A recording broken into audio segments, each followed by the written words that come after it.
de missões, aonde a Igreja da Promessa, ela realiza uma campanha para arrecadação financeira, para que os trabalhos evangelísticos, principalmente os trabalhos da junta de missão geral, possam ser supridos, como os pastores que trabalham fora do país, no caso o Brasil, como também os trabalhos da junta de missão dentro do Brasil, como por exemplo Tocantins, Palmas, tem um trabalho lá da junta de missão, o trabalho de capelania prisional que acontece ali em São Paulo, e também para manter esses outros trabalhos que nós temos fora do nosso país. Então, a Igreja da Promessa, ela faz essa campanha e coloca a igreja para ser um agente da missão, e a gente pode ser um agente da missão contribuindo, sendo generosos, sendo pessoas que abençoam outras pessoas. Como vocês sabem, a nossa denominação não é uma igreja rica como algumas denominações históricas, mas do que nós temos visto, Deus tem sido gracioso com a Igreja da Promessa. Deus tem sido gracioso para com a junta geral, também com a junta de missões gerais da nossa igreja, para mandar, enviar pastores para fora do Brasil e também abrir outros trabalhos dentro do Brasil. Então nós louvamos a Deus pela essa iniciativa da nossa denominação. E então, o que a gente fala? Sejam generosos na hora de contribuir. Também temos o projeto Plantando Esperança, onde a igreja local ela pode ali adotar uma criança africana, que é um projeto dentro da África, onde o pastor Christian, ali juntamente com a sua esposa e filhos, estão naquele lugar, onde Deus tem abençoado muito o pastor Christian naquele lugar. Mas também temos crianças ali que precisam ser adotadas. Então você entre lá no site da nossa igreja, procure lá a junta de missão e entre no projeto Plantando Esperança e contribua. Eu não sei quanto que é que você vai pagar anualmente para manter uma criança, um membro da nossa igreja Adventista da Promessa lá na África. Eu não sei quanto que é, mas eu acredito que não é caro. Então, se você puder fazer isso, é uma bênção. Você conseguir adotar uma criança para ser abençoada, para ser ali, para ganhar materiais escolar, para ter merenda dentro da escola, do PEP, se eu não estou enganado, é assim, o nome da escolinha lá das crianças. E também ela ter todo o direito à educação, que é a ideia da igreja formar, educar, né? Alfabetizar as crianças naquele lugar. E Deus tem abençoado o trabalho da junta de missão, no caso, no projeto Plantando Esperança, como também a gente viu a igreja fazendo trabalhos como abrindo alguns poços artesianos ali naquela região. É um custo alto, mas graças a Deus a igreja tem olhado e visto a necessidade da igreja e tem contribuído para que essa esperança chegue aos africanos. Então, não deixe de contribuir, tá? A ideia da campanha ela não é somente em setembro, ela vai até o mês de outubro, até o mês de novembro. Então você pode contribuir, né? Tem aqui a conta da igreja, o QR Code, você pode sempre estar fazendo suas doações para que a igreja possa alcançar outras pessoas. Então oremos pela diretoria geral da nossa igreja, oremos pelas convenções regionais e oremos também pela junta de missão geral da igreja, juntamente com as outras com os outros ministérios de missões das convenções em particular, para que a gente possa assim levar a mensagem de Deus a homens e mulheres que não conhecem esse Deus Todo-Poderoso. Então, sem mais falas, vamos para a pregação. Então, hoje nós vamos falar um pouquinho sobre a base da autoridade, do ministério e do poder da igreja. Quando a gente vai, por exemplo, para o livro de Atos dos Apóstolos, nós vemos ali realmente os atos de Jesus Cristo através da sua igreja e através do seu Espírito. É muito extraordinário a forma como nós vemos a atuação, a ação, o poder de Jesus Cristo através de sua igreja e por meio do seu Espírito. Então, quando o Senhor estava na terra, nós podemos ver que ele começou a fazer e ensinar, e depois que ele foi assunto ao céu, quando ele voltou para a destra do Pai, ele continuou a fazer, ensinando, pregando, fazendo todas as suas coisas por meio agora de sua igreja. Então, quando Jesus estava aqui, ele começa a ensinar, ele começa a realizar grandes coisas, e quando ele é assunto ao céu, ele continua fazendo, agora por meio da igreja, por meio do corpo, por meio desse organismo vivo chamado eclesia, esse corpo aonde temos vários membros, e diante dessa diversidade de membros, ela de forma organizada, utilizando os seus dons, utilizando os seus talentos naturais, utilizando as bênçãos espirituais do Senhor Jesus Cristo, ela leva, ela continua, ela dá continuidade, ela dá prosseguimento à obra missionária que Cristo realizara. É muito interessante, irmãos, que a obra missionária, ela não é da natureza da igreja. A ação missionária, ela é da natureza de Deus. É Deus que é o dono da missão. É Ele que colocou na igreja a missão. E a gente vê isso de forma muito clara na Bíblia Sagrada. Quando nós vamos para a criação, quem tem a iniciativa da criação? É Deus. Quando o homem cai em pecado, lá em Gênesis capítulo 3, nós temos a queda do homem. Quem tem o plano, quem dá o passo inicial para a restauração, para o restabelecimento do caos que o pecado trouxe? Deus. Então nós vemos que a natureza da missão, ela nasce de Deus. Ela é de Deus, ela vem de Deus. Ela não vem da igreja, ela vem de Deus.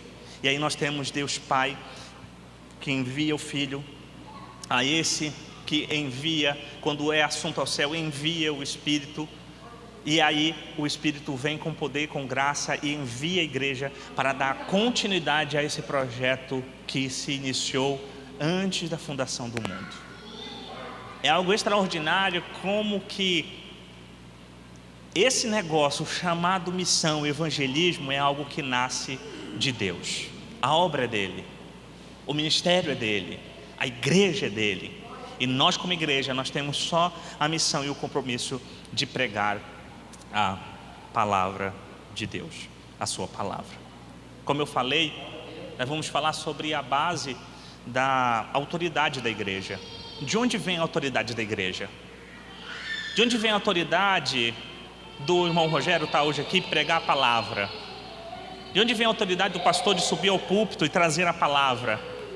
Qual é a autoridade que nós temos de sairmos à tarde e falarmos das boas novas de Deus para homens e mulheres que não conhecem a Deus? De onde vem essa autoridade? E aí nós vamos falar também sobre o ministério dessa igreja e vamos falar também sobre o poder dessa igreja. Então, vamos começar. Em primeiro lugar, a autoridade da igreja de Deus. Se você quiser acompanhar, e seria ótimo isso, tome sua Bíblia agora, abra em Mateus capítulo 28, versículo 18 e 20. Então nós temos aqui em Mateus capítulo 28, versículo 18 e 20, nós temos aqui o registro de Mateus a respeito dos exatos momentos que Jesus está sendo elevado às alturas para ser entronizado à destra de Deus Pai. E aí nós podemos ver que Mateus diz para a gente: Jesus aproximou-se, falou-lhes dizendo: toda autoridade me foi dada, tanto no céu e na terra. Ide, portanto, fazei discípulos de todas as nações, batizando-as em nome do Pai, do Filho e do Espírito Santo, ensinando-as a guardar todas as coisas que eu vos tenho ordenado. E eis que estou convosco todos os dias até a consumação do século. Uma vez que o Senhor Jesus Cristo retornou ao céu, uma vez que o Senhor Jesus Cristo foi assunto às alturas, uma vez que Jesus, tendo autoridade e sendo elevado às alturas para junto do Pai, a igreja de Deus, hoje a igreja, ela tem a autoridade de Deus. A nossa autoridade, ela se dá por meio da ascensão de Jesus Cristo ao céu. Se dá porque Jesus Cristo, uma vez que Ele foi ao céu, Ele nos dá a autoridade. É Ele que diz para a gente: toda autoridade me foi dada, tanto no céu como na terra. Então, ide por todo mundo e pregai o Evangelho a toda criatura. O Evangelho de Mateus, como é sabido de todos vocês, é o Evangelho do Rei. Quando nós lemos o Evangelho de Mateus, nós podemos ver que Mateus dá uma ênfase muito grande acerca da autoridade de Jesus. E nós podemos observar que Jesus, ele exerce autoridade. Jesus tem autoridade. Jesus é identificado por Mateus em seu Evangelho como o Rei, como aquele que tem autoridade, tanto para ensinar a verdade, como para curar enfermos, como para expulsar e expelir demônios.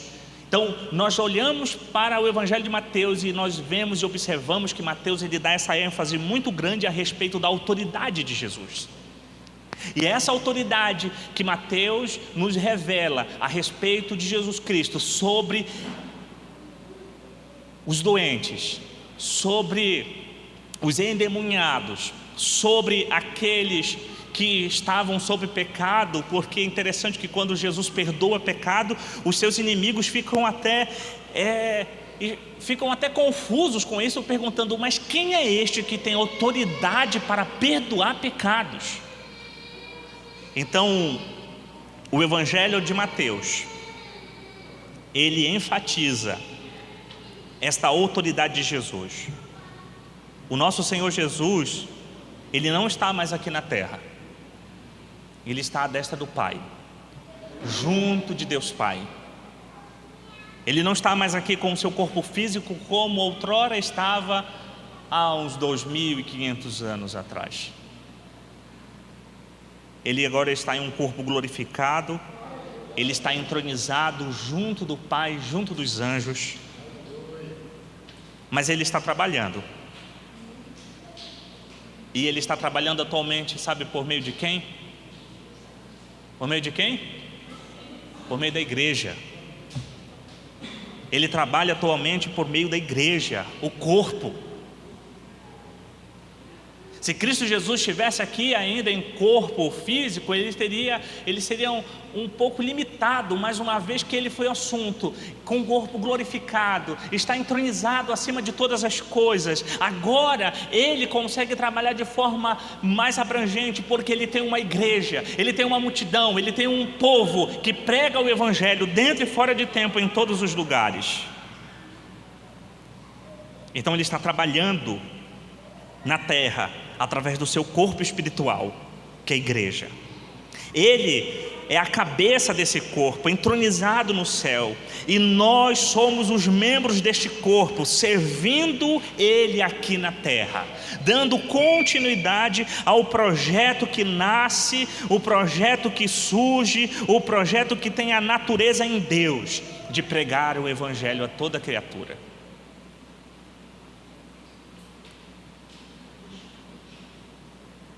Como eu falei, que autoridade nós temos para dizer o que dizemos? De que o homem pecador precisa de um Salvador.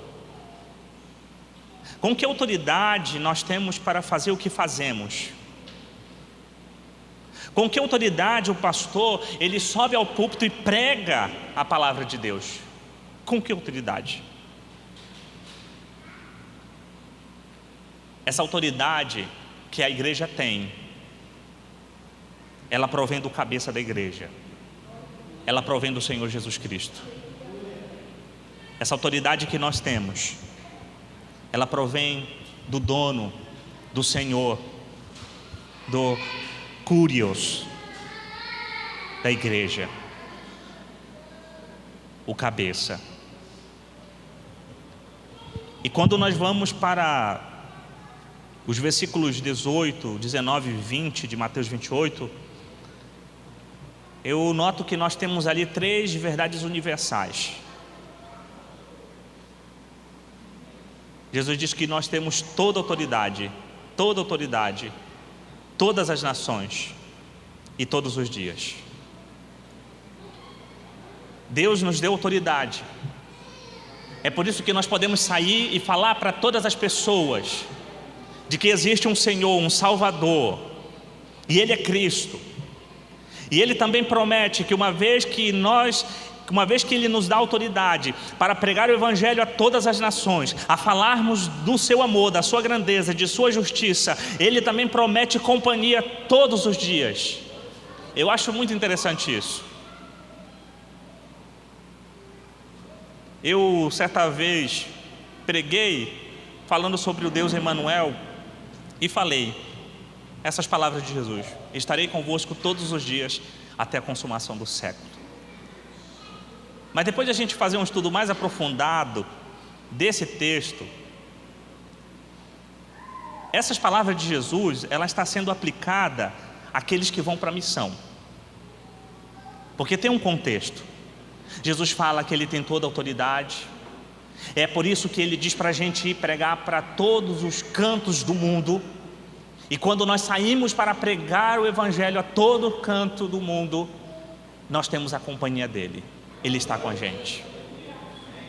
Então, se tu é um missionário, se tu é uma missionária, você pode ter certeza de que você tem a companhia de Deus com você. É isso que permite a nós, igreja, autoridade. É de que o Senhor Jesus está com a igreja quando ela sai para a evangelização, para a missão, para o discipulado, para a pregação do Evangelho lá fora. É isso que nos dá a autoridade. Então, a autoridade da igreja, ela se dá porque Cristo Jesus foi assunto aos céus. Quando Ele foi assunto aos céus, Ele nos deu autoridade. É por isso que nós temos autoridade para pregar o Evangelho. Em segundo lugar, nós temos o ministério da igreja. Na conclusão do livro de Marcos, nós lemos estas palavras. Se você quiser acompanhar, Marcos 16, versículo 19 e 20. De fato, olha só, isso é muito extraordinário. De fato, o Senhor Jesus, depois de lhes ter falado palavras que Lucas vai dizer que foram dadas pelo Espírito, e aí ele diz: depois de lhes ter falado, foi recebido aonde? No céu, assentou-se à destra de Deus. E aí diz o texto: e eles quem? Os discípulos, a igreja. Eles, tendo partido, pregaram em toda parte, cooperando com eles quem? O Senhor. E confirmando a palavra por meio de quê? Sinais que os seguiam. Irmãos, isso aqui é muito fascinante, porque Marcos está dizendo que após Jesus ter dado palavras a eles, Jesus foi elevado às alturas. E aí os discípulos saem dali e vão fazer o quê? Pregar. E o texto diz que o Senhor estava com quem? Com eles. Porque Ele já tinha falado lá em Mateus que Ele estaria com eles todos os dias. E o Senhor estava com eles, por onde eles andavam. Porque o nosso Senhor, irmãos, foi recebido aos céus. Podemos ir a toda parte, irmãos. Uma vez que o Senhor Jesus Cristo foi recebido às alturas, entronizado no céu, a igreja pode ir para os 4 cantos do mundo. O Senhor Jesus morreu pelos pecados do mundo inteiro. Ele retornou ao céu e está agora entronizado na glória. Portanto, a igreja de Deus, nós, a igreja de Deus, nós temos uma mensagem para todo o mundo. Nós temos o Evangelho, a boa nova a respeito não de nós, não da igreja, não da instituição, não das coisas daqui do mundo, mas acerca de Cristo. Cristo. E se você tiver que inventar uma mensagem que fosse boa para todo mundo, qual seria? Se você tivesse a capacidade, se você pudesse inventar uma mensagem que fosse boa para todo mundo, qual seria?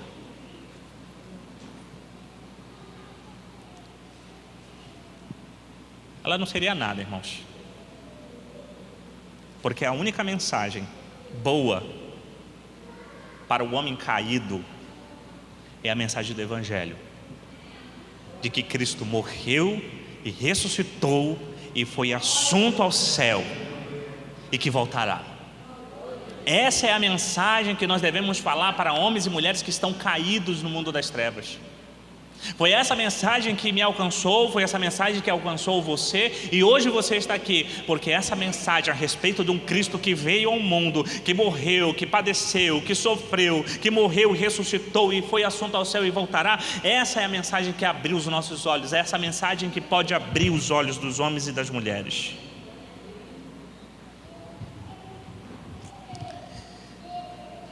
Então, onde quer que os primeiros crentes, os primeiros discípulos de Jesus fossem, o Senhor trabalhava por eles, trabalhava com eles. É o que Paulo diz para a gente em Filipenses capítulo 2, versículo 12 e 13: desenvolvei a vossa salvação com temor e tremor, porque Deus é quem efetua em vós tanto o querer como o realizar segundo a sua vontade. O Senhor trabalhou morrendo na cruz, e nós trabalhamos pelo seu Espírito. Ele trabalhou morrendo na cruz, se entregando na cruz. Então nós trabalhamos através, Ele trabalha através de nós, para que nós possamos alcançar o mundo que está perdido. Ele é o único que poderia nos dar vida, e assim Ele fez, se entregando por nós. E agora Ele trabalha por meio de nós, para que por meio da mensagem que está em nós, Ele possa dar vida a outras pessoas. Homens e mulheres dando vida uns aos outros, por meio da pregação do Evangelho. Então a igreja, ela tem esse ministério, o ministério da pregação, o ministério das boas novas. A igreja não pode deixar de fazer isso. A igreja não pode deixar de pregar o Evangelho. E a pregação do Evangelho, ela não se dá somente numa convocação pastoral. Vamos evangelizar, vamos fazer um ataque total, como o pessoal faz lá em Santarém, da Assembleia de Deus. Não. A pregação do Evangelho deve ser intencional. Nós devemos pregar o Evangelho dentro e fora de tempo. Você deve pregar o Evangelho lá dentro do seu trabalho. Você deve pregar o Evangelho dentro da universidade. Você deve pregar o Evangelho lá dentro do colégio. Você deve pregar o Evangelho lá dentro da agência bancária onde você trabalha. Você deve pregar o Evangelho lá para os seus vizinhos. É assim que nós pregamos o Evangelho. Deve ser algo intencional. Não é algo por força ou violência. É algo tão simples que nós devemos fazer todos os dias. Então, se a igreja tem hoje um ministério, é porque o Senhor Jesus Cristo, Ele foi assunto ao céu. Então Ele nos deu autoridade e nos deu um ministério para que a igreja possa caminhar. E em terceiro e último lugar, para nós encerrarmos, nós temos o poder da igreja. Pegue lá a Bíblia de vocês, Lucas 24, versículo 50 ao versículo 53. Olha o que diz, versículo 50 do capítulo 24 de Lucas. Tendo-os levado até as proximidades de Betânia, Jesus levantou as mãos e os abençoou. E estando ainda abençoando-os, ele os deixou e foi elevado aos céus. Então eles o adoraram e voltaram para Jerusalém com grande alegria e permaneciam constantemente no templo louvando a Deus. Eles voltaram para a sinagoga, eles voltaram para o cenáculo. E o que eles estavam esperando? O que essa igreja estava esperando? Após o Senhor Jesus levantar as mãos sobre eles e abençoando, e na hora que ele estava abençoando, ele estava sendo assunto ao céu. Vocês lembram do contexto? Jesus está dando para eles autoridade, dando para eles um ministério, e está dizendo para eles permanecerem em Jerusalém. Então a igreja aqui, ela estava esperando o poder do Espírito Santo. Ela estava esperando o poder do Espírito Santo, porque o versículo 49 do capítulo 24 de Lucas, ele diz: eu lhes envio a promessa de meu Pai, ficai na cidade até serem revestidos do poder do alto. O poder da igreja, o poder do Espírito Santo vem porque Jesus foi assunto ao céu. Ele mesmo diz que ele precisaria ser assunto ao céu, ele precisaria voltar ao Pai, ele deveria estar junto com o Pai, ele precisaria voltar para o lugar que outrora ele tinha por direito, para poder a igreja ser revestida de poder. Se ele ficasse, não teria poder, era preciso que ele voltasse. E assim, quando ele foi assunto ao céu, a igreja permanece unânime, em oração, em súplica, em adoração, em alegria, esperando tal promessa.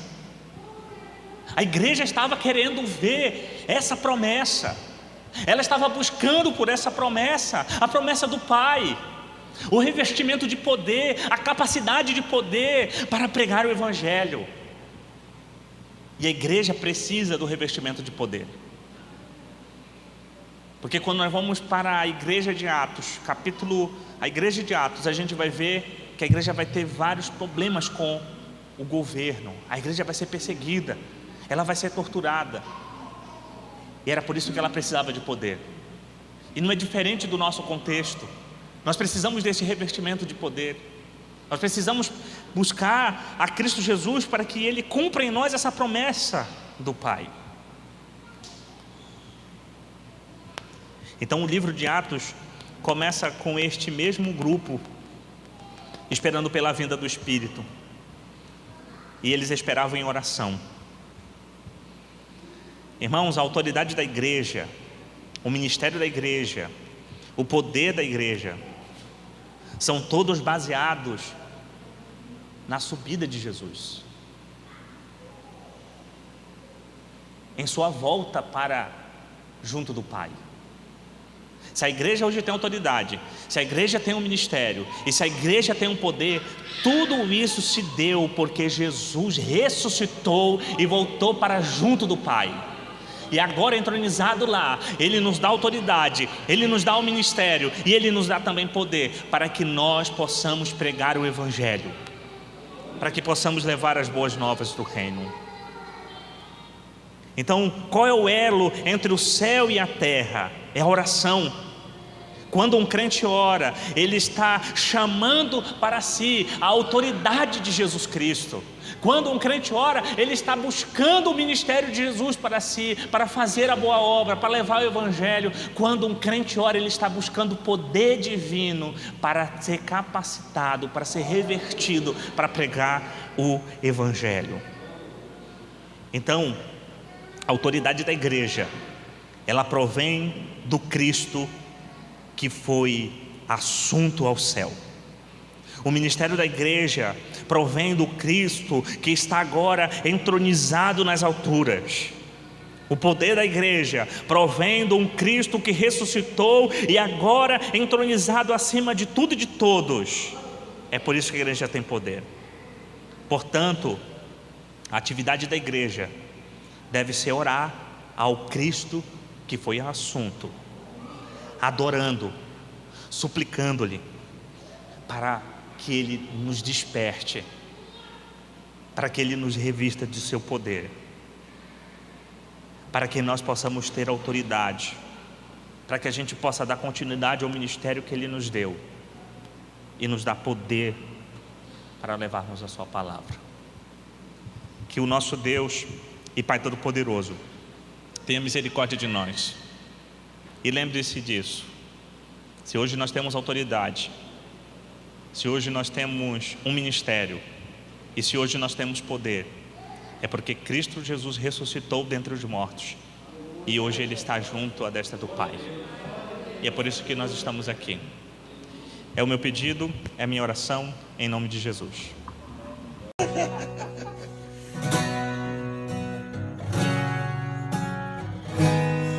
Por tua morte lá na cruz, Jesus, te adorarei.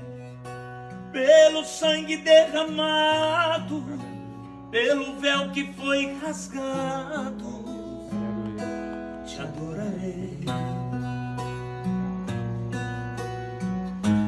Pelo privilégio de aqui estar, poder soltar a minha voz e te louvar, por sentir a tua presença, pela total certeza da tua existência,